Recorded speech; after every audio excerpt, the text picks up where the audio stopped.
I know everyone was hyped for some rate cuts, right? Well, sorry to break it to you, but it isn't happening anytime soon. The Fed just announced they're keeping rates where they are, and worse, they might even hike them again. Remember when we hoped prices would chill out a bit? Yeah, that didn't age well. Inflation's like that obnoxious guest who shows up to the party uninvited, eats all your snacks and refuses to go home. Groceries are the worst.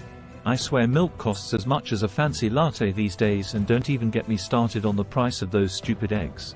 Gas is another pain point, making even a short commute feel like a highway robbery. Officially, inflation's hovering a bit over 3%, which might not sound like much, but it eats away at your paycheck like a hungry termite. The Fed, bless their hearts, are trying to kick inflation to the curb. It's like that scene in a movie where the hero's like, "Step aside, I got this," and then tries to cool things down. The goal is to wrestle inflation back down to that sweet spot of 2%. Why? Because when prices are stable, it's easier to budget, to save, and to feel like you're getting ahead instead of constantly treading water. Think of inflation like a slow puncture in your car tire. You might not notice it immediately, but the longer you drive, the flatter it gets, and eventually you're stranded. With inflation, it erodes the value of your money. That $100 you worked hard for buys less and less stuff over time, planning for the future. Even harder if prices keep rising. That dream vacation or down payment on a house might suddenly be out of reach.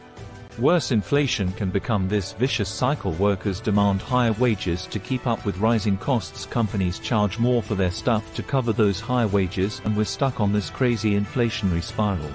It's like being on one of those out-of-control merry-go-rounds where all you can do is hang on for dear life and hope you don't get thrown off. The Fed's main weapon against inflation is interest rates. When they hike rates, borrowing money gets more expensive. The idea is this slows down spending, cools off the economy, and, hopefully, helps tame inflation. Trouble is, it's like using a hammer to fix a leaky faucet. Sometimes it works, sometimes you just end up flooding the bathroom. If the Fed goes too hard, it could trigger a recession, making everything way worse. It's a delicate balancing act, and honestly, even the economists don't always get it right. The Fed's been hinting at further rate hikes if inflation doesn't behave, which is about as reassuring as hearing "this might hurt a bit" right before the doctor gives you a shot. The stock market's acting like a teenager going through a rough breakup. One minute it's euphoric, the next it's sobbing into a pillow, and you just can't figure out what the heck it wants. For a while, stock were partying like it was 2021 all over again. Why? All that talk about the Fed cutting interest rates had investors dreaming of cheap, easy money flowing like champagne at a millionaire's wedding. But reality's a harsh hangover now that rate cuts seem less likely. The party vibe has faded faster than a Snapchat message. It's a rollercoaster ride with no end in sight. Those high-flying tech stocks that were everyone's darlings, some are crashing harder than a crypto scheme. But then you've got old-school companies like the ones that make breakfast cereal or something equally boring suddenly looking like hot investments. It's enough to give you whiplash trying to keep up. The market's always a bit of a gamble, but lately it feels like playing roulette with a blindfold on. Here's the thing, it's not just about interest rates. We've got inflation acting like a stubborn houseguest, a war in Europe with no clear end, and whispers about a possible recession swirling around like a dark cloud. This combo of anxieties has the market spooked. Adding to the confusion is that even with everything going on, there's still this weird undercurrent of optimism. Some investors are acting like that friend who's always convinced the next get-rich-quick scheme is the real deal, refusing to see the warning signs. It's a clash of fear and greed, and that always makes for a wild ride. Trying to figure out what to do with your money right now is like trying to nail Jell-O to a wall. Should you panic sell? Buy the dip, hide your cash under the mattress? Honestly, nobody has a crystal ball. The smartest move, as boring as it sounds, is probably to take a deep breath and focus on the long game. If you have investments for retirement or other big goals, remind yourself that market downturns happen. Historically, things always bounce back eventually, though there's no guarantee how long that eventually might be. This whole chaotic episode is a great reminder that chasing hot stock tips or trying to time the market is a fool's errand. It's more important than ever to have a sound investment plan. One focused on diversification, a time frame that matches your goals, and a risk tolerance you can realistically handle. Think of it as wearing a seatbelt during a turbulent flight. It might not stop the bumps, but it could save you from a serious crash and burn. Think of the housing market like a chaotic game of musical chairs. Prices are still high, but the frantic pace of bidding wars seems to have slowed to a frantic jog.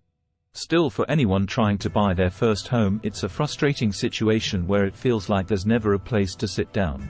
Here's why it's still a seller's market. Anyone lucky enough to have snagged a super low mortgage rate a few years ago is acting like that kid who refuses to get up from their chair no matter how much you beg and plead. Why sell your house when your mortgage is cheaper than takeout? This means there are way fewer homes available, driving up competition and keeping those prices stubbornly high. It's a double whammy for first-time buyers. Not only are you competing for a tiny number of houses, but those rising interest rates make affording a mortgage even tougher. It's like trying to win a race when someone's tied weights to your ankles. Let's look at some hard data. Nationwide home prices are still sitting higher than they were a year ago, but there are signs the crazy runaway growth might be cooling off a little. Websites like Redfin are tracking these trends, and it seems like bidding wars are becoming a bit less intense, and some areas are even seeing small price drops.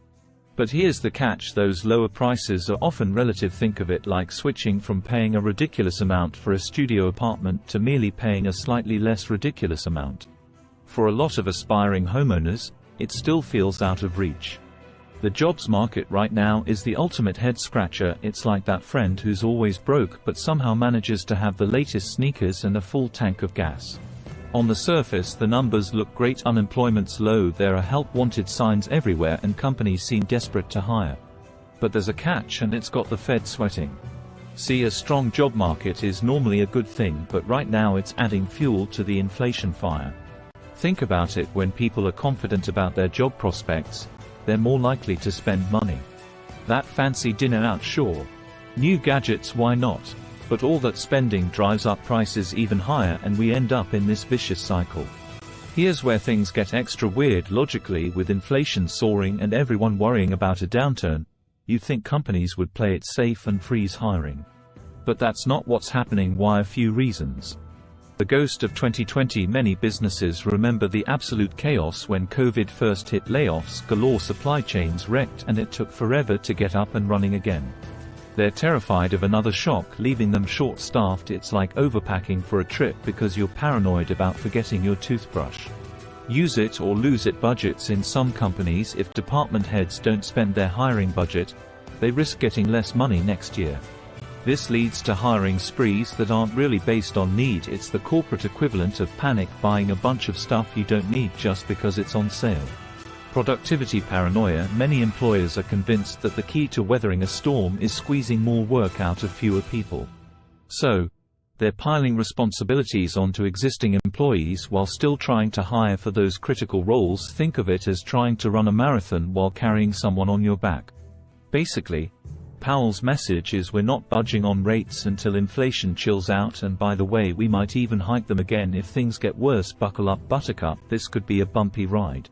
Don't expect things to get easier soon. Those rate cuts everyone was hoping would make life cheaper. Nope, borrowing money for cars, houses, anything is going to stay pricey. Prepare for the what-ifs. Things feel kind of fragile right now. The stock market could tank, layoffs could spike. It's a good time to double-check your emergency fund and pay down any high-interest debt you know, just in case. If you own a home, you're in an okay spot. Your property value's probably gone up. Even if things slow down, problem is finding something else to buy will be a pain in the butt. The scramble for stability. This whole mess makes safe investments look even better. Think boring stuff like government bonds. Not super exciting, but at least it keeps up with inflation better than your sock drawer. This sucks, I'm not going to lie. The Fed trying to fix inflation without tanking the economy is like trying to untangle Christmas lights without cursing. Things might get rough for a while. But here's the thing: panicking won't help. Smart moves now are about protecting yourself, not chasing get-rich-quick schemes. Like Grandma always said, slow and steady wins the race.